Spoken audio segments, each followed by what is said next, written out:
Hello to you, my brother Scan and Cut pals. This week I thought it'd be really cool if we used some design principles to get the hang of something in Scan and Cut Canvas.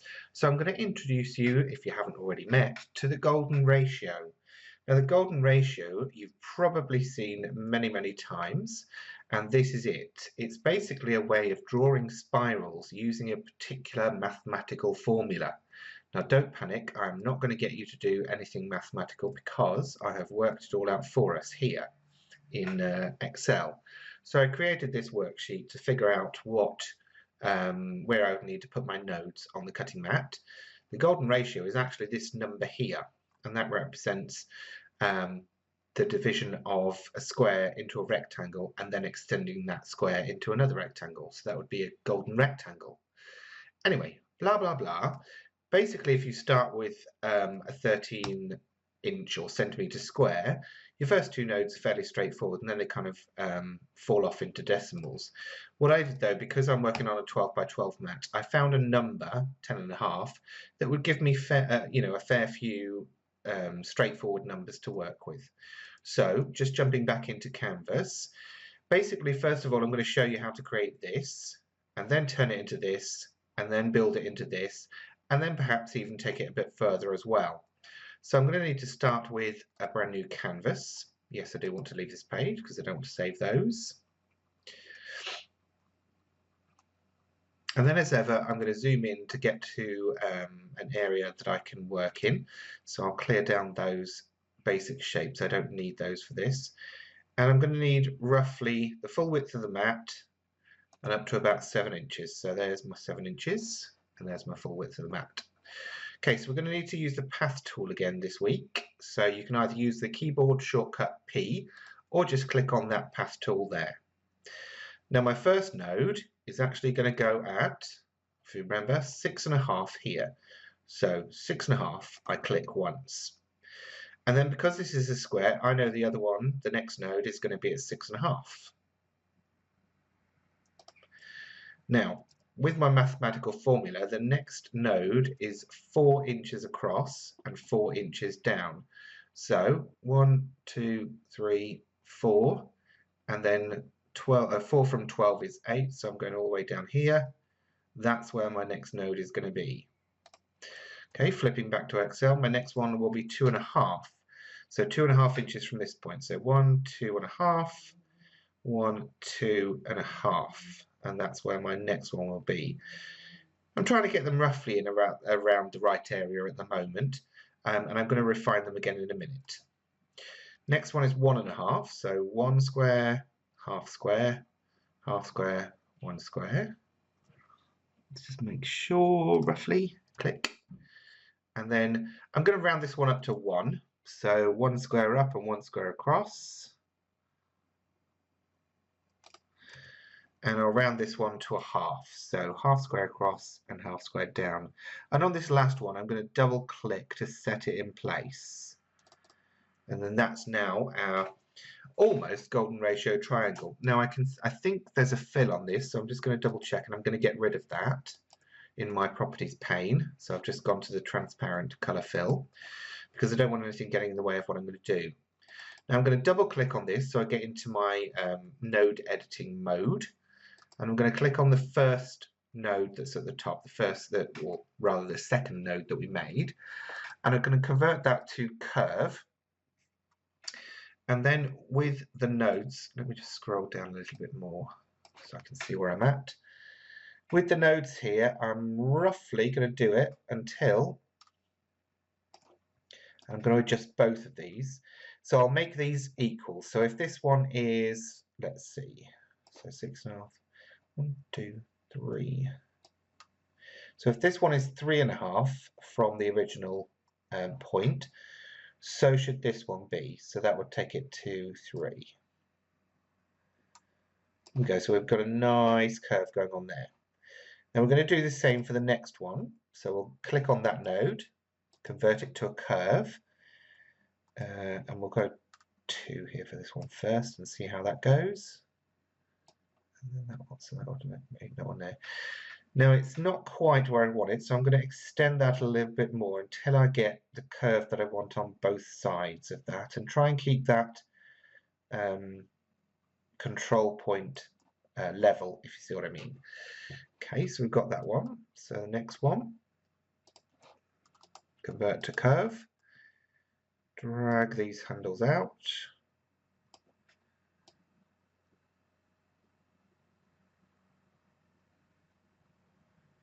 Yep, I think that's that for that one.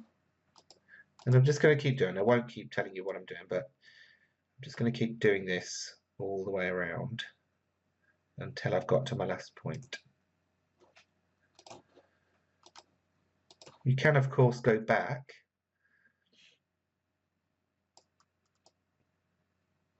and change anything you need to change.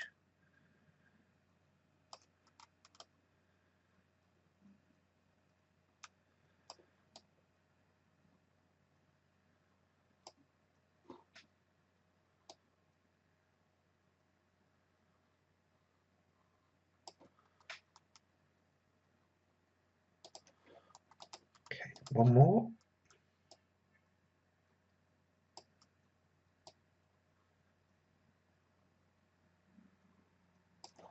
Okay, I'm just going to zoom into this area. When you zoom in or click off the shape, it always goes back to its default state. So what I'm going to do is zoom in, double click on it, and then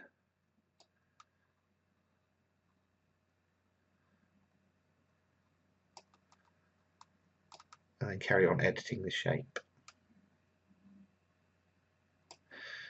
Okay, so I think I'm just about there. So I'm going to click off that and go back to my matte view even.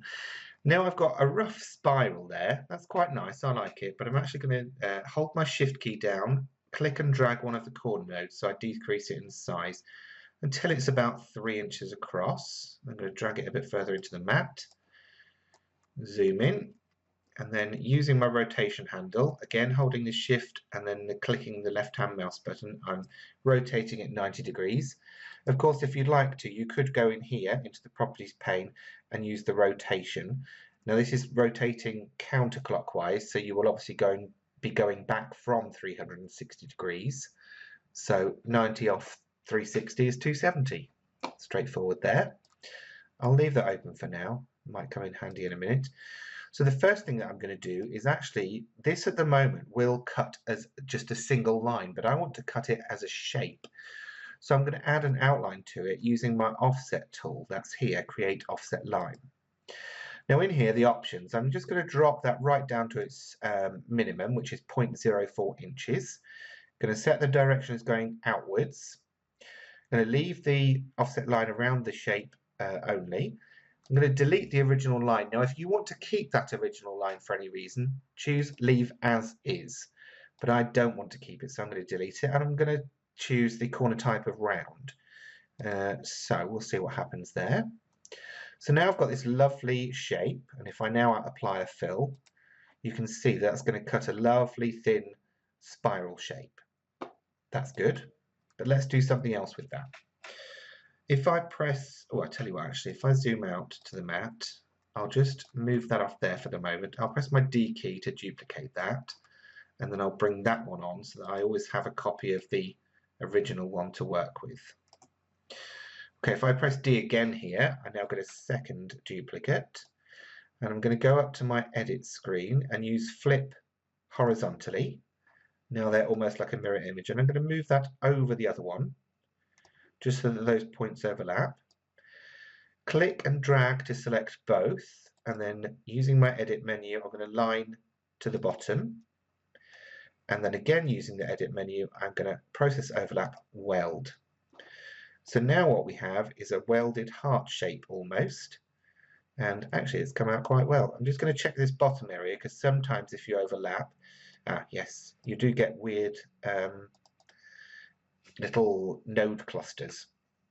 So I've double clicked to get into my node editing mode, and I'm just going to start removing any of these little nodes that I don't want, just to straighten out the line. if you ever get sort of little raggedy little nicks, maybe this is potentially one of those reasons. Not sure I want to get rid of this one. No, I didn't. So I shall use undo to bring that back. Yeah, it's back. Okay, so while that shape is selected, on my view menu, fit to selection. Okay, that's just a shortcut for you. So there's a nice heart shape, but I think I'll try something else as well while we're here. And I hope you're following along, by the way. Oh, I don't want to drag that on. I want to duplicate it and bring it on. Okay, so I'm going to move that heart off for now, and then come back in here to this one. Right, for this one, again, I'm going to duplicate. Oops, not while you're in that there. While I've got the shape selected, press duplicate, D for duplicate. And then here, I'm going to drop that down to roughly an inch tall. Then I'm going to duplicate that one, and in my properties box, I'm going to rotate it 45 degrees. Zooming in again so I can see clearly what I'm doing. I'm going to roughly overlap these two. Click and drag to select both of those, and then align along the bottom. Now, I might just rotate that one a little bit more so that when they're aligned along the bottom, they should be touching both here and here. Okay, with both selected, edit, weld.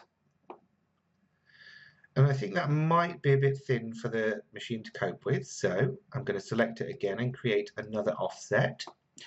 Now this time I'm still going to keep that minimum 0.04 inches. This time though I'm going to deselect here where it says create an offset line or only around the outer edge. That's because I want to get that inner shape as well in the landlocked areas. Still going to delete the original shape and still keep it as round and click OK. Now when it comes out, this will be a grouped shape with two things. It'll have this bit and then the landlocked area. Press G to ungroup them, so you've got then two things selected, and then go into Edit and Subtract. And that will then punch that landlocked area out of, let me just get rid of that, it's getting in the way now, out of the area. So you can see there, you can see through it. Right, let's zoom out a bit so I can see what I'm doing here. Now I'm going to bring this in here. Do we want it that way around or do we want it this way around? Now I'm just playing a little bit because I can bring this in and start creating a very fancy flourishy heart. So if I bring it in there, just increase it in size a little bit. I'll duplicate it though once, just in case I need another one. In fact, actually, if I take it up here a little bit, that might look quite nice up there. Just rotate it so that I've got it overlapping in three areas, here, here, and here. Okay, let's bring this other one back in. That might look quite nice just there, I think, because then I'll get this nice sort of sweepy thing going on around here. Now, I might rotate this one just a bit more though, and zoom in a bit more so I can see what's going on. Yeah, I reckon that one. Okay, so once you've got all your bits in place, drag and select around all of those shapes, edit and weld. And now duplicate, and as we did before, edit and flip horizontally. And then we're going to move that one out to roughly there. Click drag to select both, edit, align on the bottom, and then edit, weld.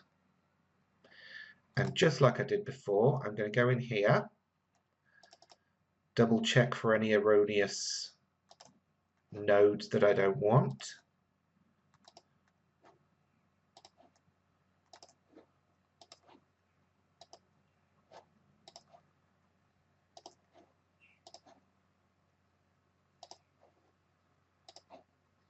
Okay, now I'm just going to scroll up a bit because I just want to check this center area out. Now I'm not sure about that, so what I might do is actually just delete these nodes, and I'm clicking and dragging a selection box around those 6 nodes. So you can see it's now selected all 6. So if you do have a lot of nodes to get rid of all at once, you can potentially drag and select those, and I'll delete those. Might delete this one and this one as well. Okay. Oh, there seems to be a few in that area there. Okay, so now I've got sort of almost like a nice straight bar in the middle. If I was you at home, I might even take a look at some of these because there's quite a lot of nodes there. But listen, we've got our shape. Oh, hang on. If I zoom to selection, that would be a sensible idea, wouldn't it, Bloodworth? There we go, a nice swirly contemporary heart. Now you can add potentially a shadow layer to this as well. If you select it, go into your offset tool, and much like we did before, this time I need to keep that main shape, and this time I'm going to leave the spacing as 0.2 inches, and then we'll see what we get. Okay, interesting. Press G to ungroup, edit and subtract, select. In properties, I'll give it a different color. Let's give it black. I'll tell you what, while we're here, we'll change this one as well to be a light pink. Close properties, select, oh hang on, select our main shadow shape.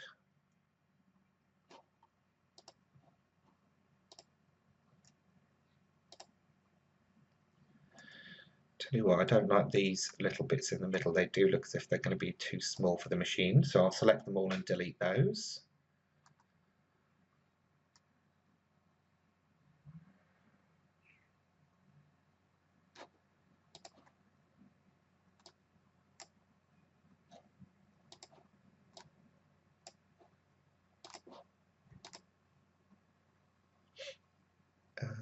Select both. Oh, hang on. Sorry, I was doing something else, wasn't I? Edit. Just select the shadow layer, edit, and send to back. That one. Because when we line these up, then it'll leave our pink one in front.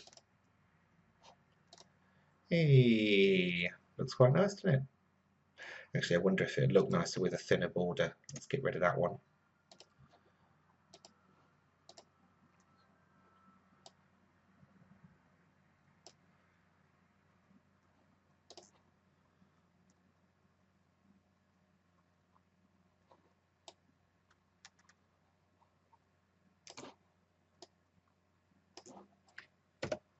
Ungroup, subtract, double click. Defo going to get rid of those ones.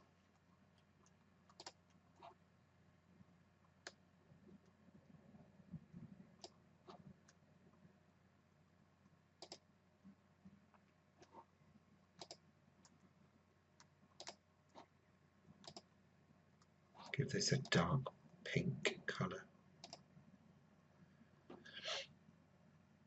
And send to back. And then align.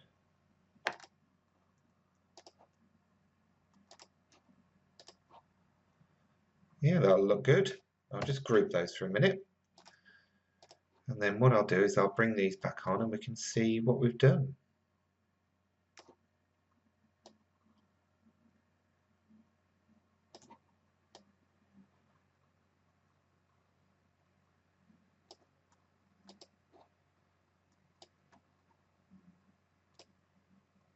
So there we go. If you followed along successfully, you'll have started out with a single line, which we then converted into a shape.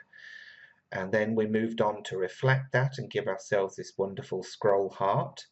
And then we've gone all the way on to creating a matted and layered embellishment almost. So listen, I hope you found that useful and I hope you will give it a go.